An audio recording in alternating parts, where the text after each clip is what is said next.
Saya nak sambung sedikit apa yang kita bincangkan semalam berhubung dengan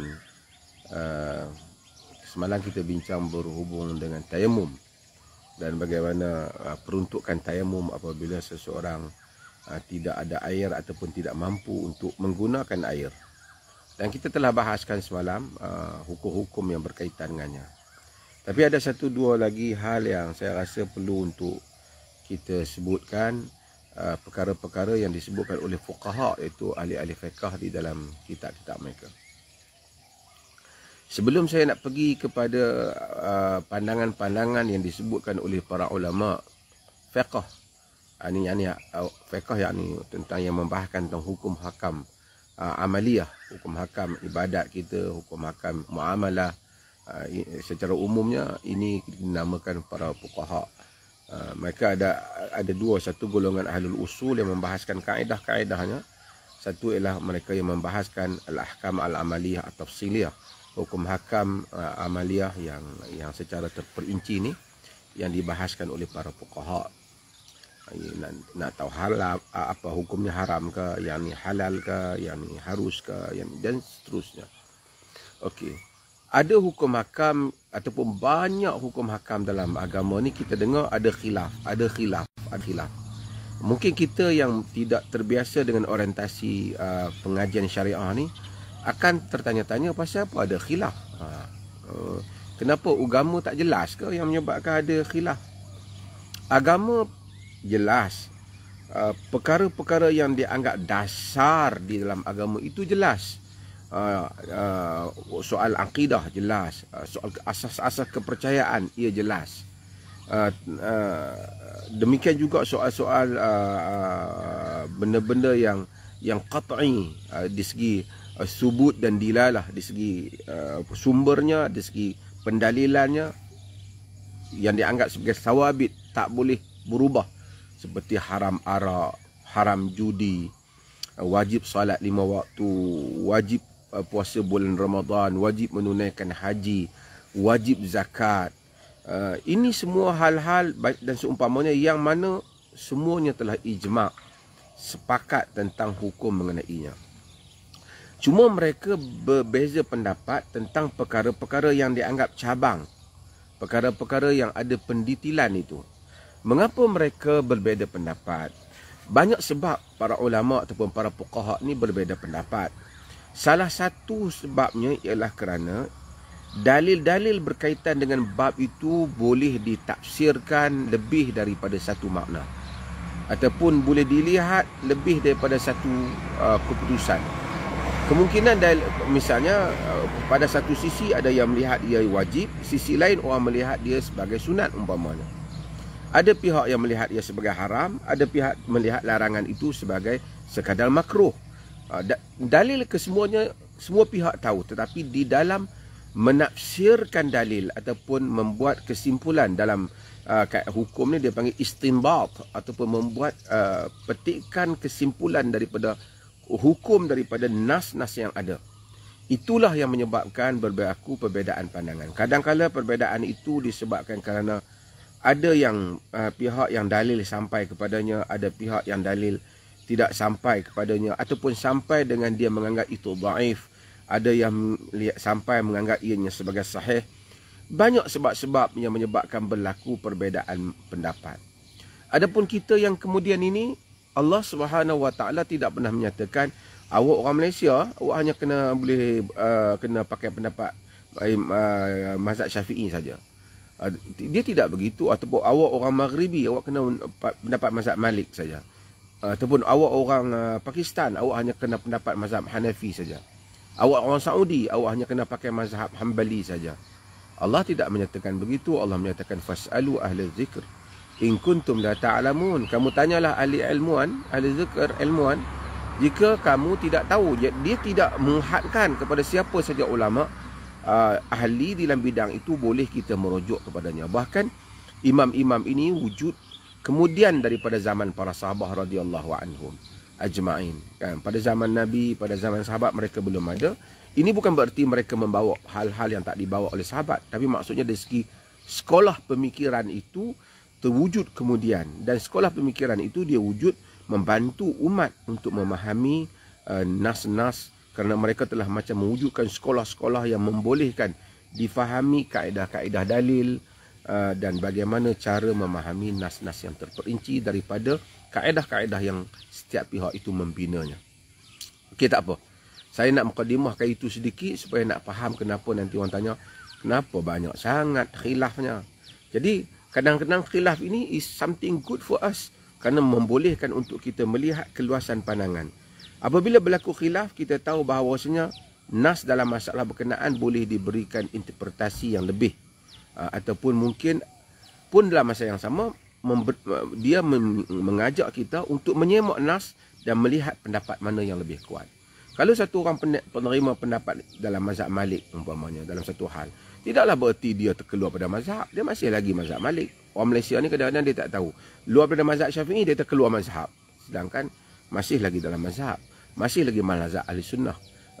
Cuma dia tidak dalam mazhab Imam Syafi'i itu betul, atau dalam Syafi'iyah itu betul, tapi dia masih lagi di dalam lingkungan.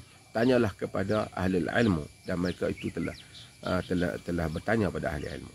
Pada zaman Nabi, orang bertanya Nabi. Apabila Nabi SAW tidak ada, tabi'in yang datang kemudian bertanya para sahabat radhiyallahu anhum. Bahkan sahabat antara mereka bertanya antara satu sama lain. Tak ada pula sahabat kata, kalau kamu tanya Abu Bakar, jangan tanya Omar. Kalau kamu tanya Omar, jangan tanya Osman. Kalau tanya Osman, jangan tanya Ali.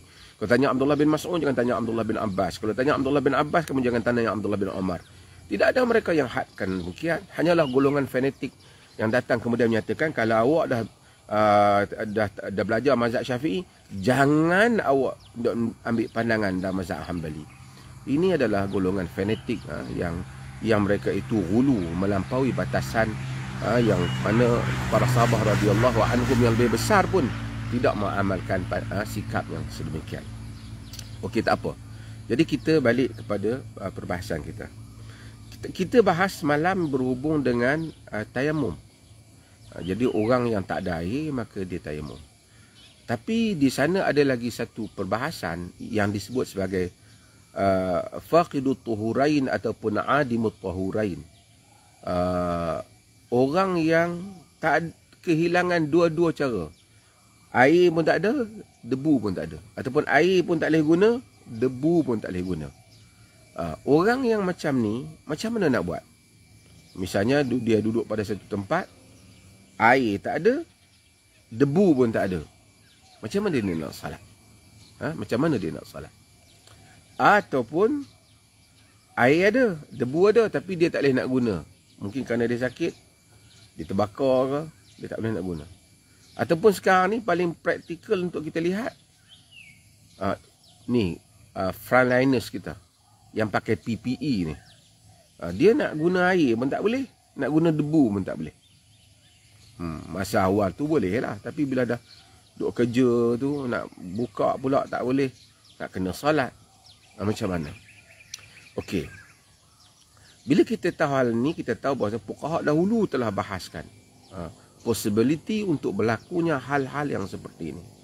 Maka di sana ada beberapa pandangan yang saya nak sebut. Pandangan yang pertama menyatakan bahawasanya orang yang tidak mampu ataupun tidak ada air dan sa'id ataupun debu untuk digunakan, ataupun tak mampu menggunakan air ataupun debu, dia salat dalam keadaan tidak ada air dan debu tu, dalam keadaan tidak berwuduk, tidak bertayamum, betul-betul tak mandi wajib, tidak bertayamum, dan dia salat dalam keadaan itu, dan dia tidak perlu mengulangi salatnya. Ini adalah merupakan pandangan dalam mazhab daripada Imam Malik, dan riwayat juga daripada Imam Ahmad. Dan ia merupakan qaul qadim. Qaul qadim ni qaul yang lepas, yang lama. Imam Syafi'i khususnya ketika dia berada di Iraq, ini adalah merupakan qaul Imam Syafi'i dalam masa itu. Maka dia hanya salat dalam keadaan diri dia macam tu, dia tidaklah perlu mengulangi salatnya. Okey. Dan banyak lagi lah ulama-ulama lain yang pandangan, termasuk Al-Muzani. Al-Muzani ini adalah murid Imam Syafi'i rahimahullah. Cuma Al-Muzani ini dia mempunyai juga banyak pandangan-pandangan dia yang tersendiri di dalam fiqh. Okey. Alasan mereka, Alasan mereka ialah hadis Nabi SAW yang diriwayatkan oleh Imam Al-Bukhari dan diriwayatkan oleh Imam Muslim, di mana Nabi SAW kata apa? Idza amartukum bi syai' fa'tuhu mastata'tum. Apabila aku perintahkan kamu dengan satu hal, kamu datangilah dengan kadar kemampuan kamu. So kadar kemampuan ni yang itulah. Dah tak boleh dah. Air tak boleh nak guna, wuduk tayamum tak boleh nak guna. Air tak ada, debu tak ada. Kadar kemampuan banyak itu. Maka seseorang solat dalam hal yang demikian. Okey, itu qaul yang pendapat yang berapa? Itu the first pandangan di dalam fiqh. Yang ni bukan maksudnya pandangan yang pertama lah. Dari segi, bukan dari segi zaman, tetapi dari segi kewujudan. Dari segi pandangan senarai pandangan yang ada. Pandangan ini agak jumhur. Yang ni ramai orang berpendapat ini. Pendapat yang kedua ialah pendapat yang menyatakan dia sembahyang dalam keadaan begitu, tetapi dia perlu mengulangi solatnya. Dia perlu mengulangi solatnya. Ini adalah merupakan pendapat yang kedua, dan ini ada juga pendapat ni disandarkan juga pada Imam Syafi'i, ini sebagai qaul yang kemudian, dan kemudian juga disandarkan juga sebahagian kepada qaul salah satu daripada qaul dalam mazhab Malik. Pasal imam ni kadang-kadang dia ada 2-3 qaul. Daripada dia mungkin dia berubah qaul, ataupun qaul sebelum ataupun qaul selepas. Kadang-kadang tak dapat nak trace zaman dia tu. Khususnya macam Imam Ahmad, banyak qaul daripada dalam satu bab daripada dia, anak murid dia nukilkan. Mungkin konteks yang berbeza, bahkan ada sampai satu bab tu berbelas qaul daripada satu imam, seperti Imam Ahmad umpamanya. Imam Syafi'i ada qaul qadim, ada qaul. Jadi Imam Syafi'i lebih tersusun kerana dia menulis dan anak murid dia pun agak ternama di dalam mencatatkan qaul-qaul dia. Imam Malik juga demikian, juga diriwayatkan daripada dia beberapa qaul dalam beberapa bab. Okey, tak apa. Ini pendapat yang berapa? Pendapat yang kedua. Pendapat yang ketiga, dia menyatakan bahawasanya tak payah solat, tak wajib solat bila tak ada. Kenapa? Dan apa yang dia kena buat? Dia qada apabila air ataupun debu dah ada. Ini pendapat yang ketiga. Alasan dia dalam pendapat ini kerana hadis Nabi, la yaqbalullahu salatan bighairi tuhur. Allah Ta'ala tak menerima salat tanpa tuhur, tanpa bersuci. Riwayat daripada hadis Imam Muslim.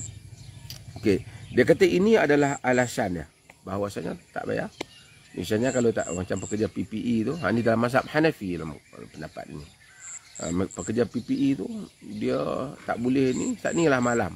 Apabila dah dia membuka tu, ataupun bila bukan malam lah, apabila dia dah buka, dah selesai tugas, masa tu dia semayang dalam keadaan dia mengqadhakan solat. Ini pendapat mereka.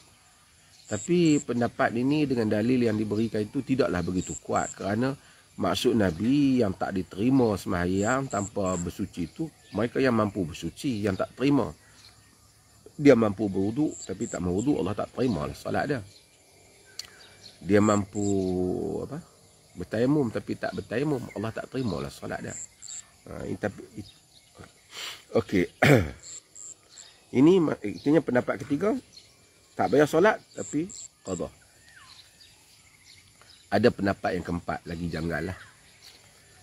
Tapi lah mazhab ni, fuqaha ni macam tu lah, banyak pandangan. Pendapat yang keempat ni dia kata, kalau jadi hal yang macam tu, tak wajib solat, tak wajib qada. Ini sebahagian pendapat di kalangan golongan Zahiriyah. Zahiriyah ni maksud mazhab ahli zahir, literalist, mereka yang literal di dalam memahami nas. Dan ada pendapat mereka ni.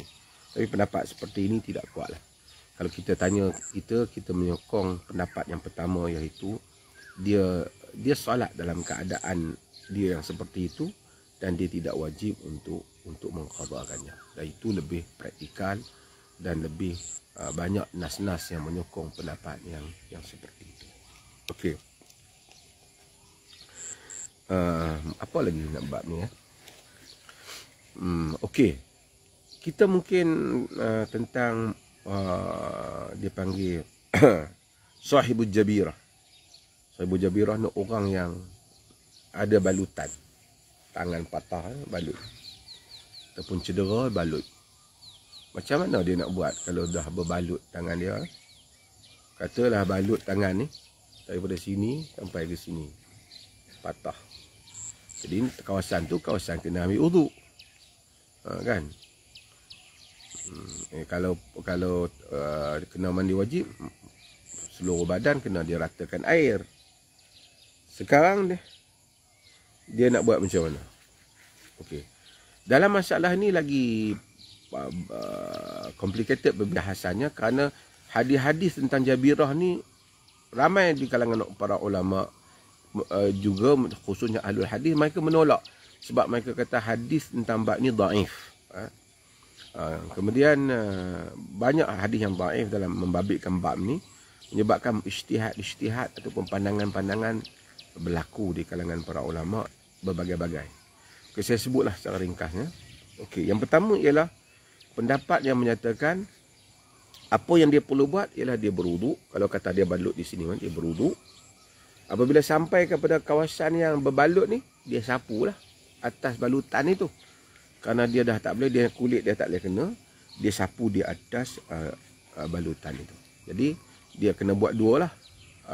Dia berwuduk, kawasan yang mana tak dapat sampai air tu kena berbalut, dia sapukan atas kawasan berkenaan. Di atas hadis berhubung dengan Jabirah. Dan hadis ni didhaifkan oleh ulama-ulama hadis sebagian. Okey. Pendapat yang kedua dia kata, pendapat ni di dalam mazhab Syafi'i, disebut bahawasanya bahkan Imam Syafi'i naskan pendapat ni di dalam kitab dia Al-Um. Dan ramai ada juga ulama-ulama dalam mazhab lain juga ada yang menyebut pendapat ni, iaitu dia kalau katalah dia kena mandi wajib ataupun dia kena berwuduk, dia lakukan kawasan yang dibalut tu, dia sapu. Kawasan balut tu dia sapu. Jadi dua macam tadi. Tapi dia tambah lagi satu. Dia kena tayamum untuk cover kawasan yang tak kena tu. So ganti dia lah tayamum. Tayamum macam semalam lah yang kita beritahu, iaitu muka dan tangan. Dalam mazhab Syafi'i dia tangan sampai ke siku. Walaupun hadis bahagiannya hanya pergelangan saja, tangan sampai ke siku, sebagian riwayatnya tidak kuat. Maka dengan itu ada dua, kalau tanya muka dengan tangan sampai pergelangan memadai, berdasarkan hadis-hadis yang ada. Okey, itu pendapat apa saya kata? Dua pendapat. Pendapat yang ketiga ialah dia mandi ataupun berwuduk saja, tak payah duk sapu-sapu atas Jabirah ni. Pendapat ni disebut oleh beberapa ulama. Alasan mereka hadis Jabirah ni dhaif, jadi tak payah amalkan. Itu alasan mereka. Jadi ada berapa dah pendapat?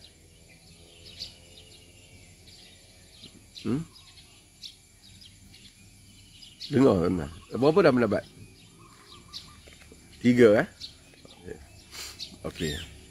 Jadi yang tadi wuduk dan sapu pada kawasan balutan, wuduk, sapu pada kawasan balutan dan tayamum. Sekarang ni ada wuduk saja ataupun mandi saja, tak payah sapu kawasan balutan tu kerana tak ada hadis tak kuat lah masalah ni. Pendapat yang keempat disokong juga oleh sebagai ulama hadis lah ni. Dia kata wuduk dan tayamum. Sapu Jabirah ni sapu tak payah. Sebab yang tu hadis dia dhaif.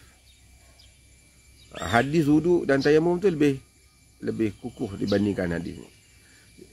Pada mereka lah. Jadi ini ada 4 pendapat. Bila orang dalam keadaan susah, al-amru idza dhaqa ittasa'.